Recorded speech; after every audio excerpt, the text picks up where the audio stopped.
Someone asks you for a favor. You don't have time. You don't want to do it. You know saying yes will overburden you, create resentment, make you cancel your own plans.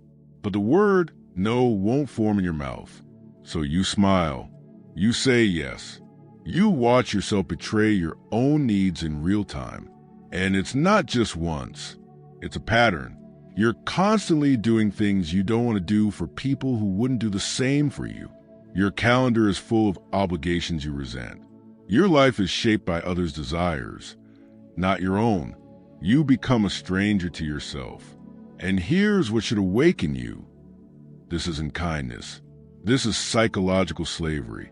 Friedrich Nietzsche spent years studying power dynamics, not political power, but the psychology of masters and slaves. What he discovered destroys the comfortable lie that people-pleasing is generosity or compassion. He found that chronic inability to say no reveals what he called slave morality, a psyche that has internalized its own powerlessness and mistaken submission for virtue. You're not kind because you can't say no. You're imprisoned by fear of disapproval, by childhood conditioning, by the belief that your needs matter less than others' comfort. And that prison is destroying you from the inside through resentment, exhaustion, and the slow death of never living your own life. Today, I'm going to show you exactly why you can't say no, what it's costing you, and how to reclaim the psychological sovereignty you've been surrendering. Nietzsche wrote, "The individual has always had a struggle to keep from being overwhelmed by the tribe." What did he mean? In his time, he witnessed people surrendering their will to collective expectations. They performed compliance. They suppressed desire. They mistook their weakness for morality, calling it selflessness when it was actually fear of being themselves. Today, this dynamic has weaponized itself through social conditioning, therapy culture that pathologizes boundaries, and a world that rewards compliance with approval. You're taught that saying no is selfish, that prioritizing yourself is wrong, that your needs should always come second. Watch what happens when you actually try to say no. The guilt rises immediately. They'll be disappointed. They'll think I'm mean. They'll stop liking me. So you cave. You say yes. You betray yourself to maintain the illusion that others' comfort matters more than your own integrity. But here's what's actually happening. Every time you say yes when you mean no, you're teaching yourself that your boundaries don't matter. You're training yourself into helplessness. You're becoming psychologically smaller with each surrender. Have you noticed this? That you become someone you don't recognize? That you're constantly exhausted by obligations you never wanted? That resentment has become your baseline emotion? This is the first mechanism, but it goes deeper. You've mistaken your powerlessness for virtue. People pleasers don't describe themselves as weak. They describe themselves as nice, helpful, considerate. They reframe their inability to assert boundaries as moral superiority.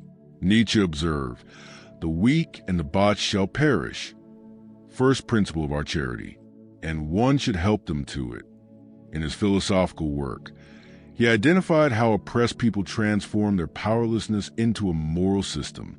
Unable to say no, they declare that saying yes is virtuous. Unable to assert themselves, they claim submission is goodness. But today, we've industrialized this self-deception. Entire self-help industries celebrate empaths and highly sensitive people and givers, as if chronic boundary violation is a personality trait rather than a wound. Think about the last time you said yes when you meant no. You didn't feel virtuous in that moment. You felt defeated, angry at yourself, trapped, but afterwards you rationalized. At least I helped them. I'm just a giving person. It's better to be kind. Here's what Nietzsche understood that most people miss. Calling your weakness kindness doesn't make you kind. It makes you a slave who's convinced themselves that chains are jewelry. You're not generous. You're incapable of self-preservation. And that incapability is destroying you. Have you felt this? that secret resentment beneath the smile, that exhaustion from constantly betraying yourself. This is why you're drowning in obligations, because you've made a virtue of your inability to protect yourself.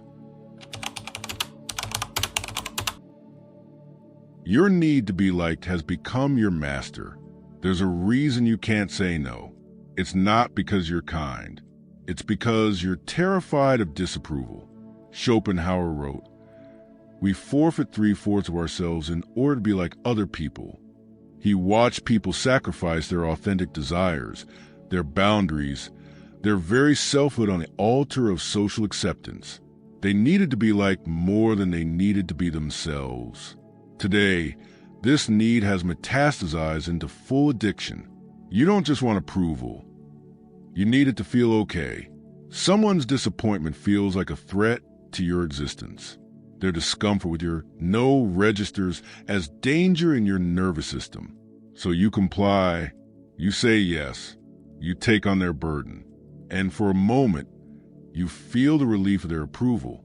But that relief is the hit that keeps you addicted. You become dependent on external validation to feel internally stable. Watch your physiology when you consider saying no. Chest tightens, anxiety spikes, catastrophic thoughts flood in. They'll hate me, they'll abandon me, I'll be alone. Your body is going into threat response. Not because of actual danger, but because you've conditioned yourself to experience others' disappointment as existential threat. Here's what Schopenhauer knew. You can't be yourself and be liked by everyone. The moment you assert a boundary, you will disappoint someone. And if disappointing them feels like death, you'll never say no. This is why you're exhausted. You're trying to maintain universal approval, which is impossible. Every yes you don't mean creates internal poison. Here's what people pleasers never admit. They're not actually nice. They're resentful, deeply, chronically, destructively resentful. Nietzsche identified resentment, the poison that accumulates in those who cannot express their will directly. They say yes, they comply, they submit, and inside the resentment builds. In his analysis of slave morality, he showed how powerless people develop intense internal hatred toward themselves for being weak, toward others for making demands, toward life itself for requiring assertion they cannot provide. You know this intimately. You say yes to the favor. You do the thing. And the entire time you're seething, angry at them for asking, angry at yourself for agreeing, building resentment you can never express because that would mean admitting your yes was a lie. So the resentment goes underground. It becomes passive aggression, martyrdom. After all I do for people, you become someone who gives but keeps score, who helps but harbors hatred, who smiles while internally screaming. Here's what Nietzsche knew. This resentment doesn't just hurt you, it poisons everything you touch. Your help isn't help. It's a transaction where you give from obligation and expect gratitude as payment. And when that gratitude doesn't match your sacrifice, the resentment explodes. This is why your relationships are unfulfilling, because you built them on lies, on yes you didn't mean. But here's where Nietzsche's wisdom becomes truly powerful, where understanding transforms into liberation.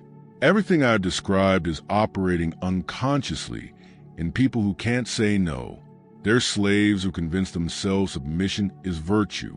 They're addicted to approval they mistake for kindness. They're accumulating resentment they mistake for sacrifice. You now see the mechanisms, and conscious awareness changes everything. Nietzsche didn't just diagnose slave morality. He showed the path to master morality, not dominating others, but becoming sovereign over yourself, not taking from others, but refusing to give yourself away. Not cruelty, but the courage to disappoint. While others remain enslaved to approval, you'll cultivate internal validation. While they say yes from fear, you'll say no from strength. While they accumulate resentment, you'll maintain integrity through honest boundaries. This is a psychological alchemy, learning that no is a complete sentence, that disappointing someone isn't killing them, that your needs matter as much as theirs, that protecting your time, energy, and life isn't selfish, it's self-preservation. The people who command respect don't say yes to everything. They say no regularly, easily, without guilt, because they understand something you're learning. Boundaries aren't walls keeping people out. They're the foundation that makes genuine connection possible. While they're drowning in obligations, you'll be living your actual life. And that's not cruelty. That's consciousness. Remember that favor from the beginning? The one you said yes to when you meant no? Here's what you see now. That wasn't kindness. That was fear. Fear of their disapproval, mattering more than your own integrity. Fear that's been running your life and calling itself virtue. Nietzsche's final wisdom. The individual has always had to struggle to keep from being overwhelmed by the tribe. He understood that becoming yourself, saying no, asserting boundaries, prioritizing your life, requires you to disappoint the tribe. And if disappointing them feels like death, you'll never live. Here's the truth that brings peace. You will never please everyone. This will never change. Some people will be disappointed when you say no. Some will be angry. Some will call you selfish. You can only accept it. And in that acceptance, you find freedom. Freedom from the exhausting performance of universal approval. Freedom from resentment-filled obligations. Freedom to finally live your own life. This week, practice saying no to one request you normally accept. Feel the guilt. Notice it. Don't act on it. Just observe. This is fear of disapproval. It won't kill me. Write in the comments, I'm choosing sovereignty over approval. Nietzsche spent his life showing that true morality isn't submission disguised as virtue. It's the courage to be yourself despite disapproval. Your inability to say no isn't kindness. It's imprisonment. Break the chains. Disappoint someone and discover that you survive it.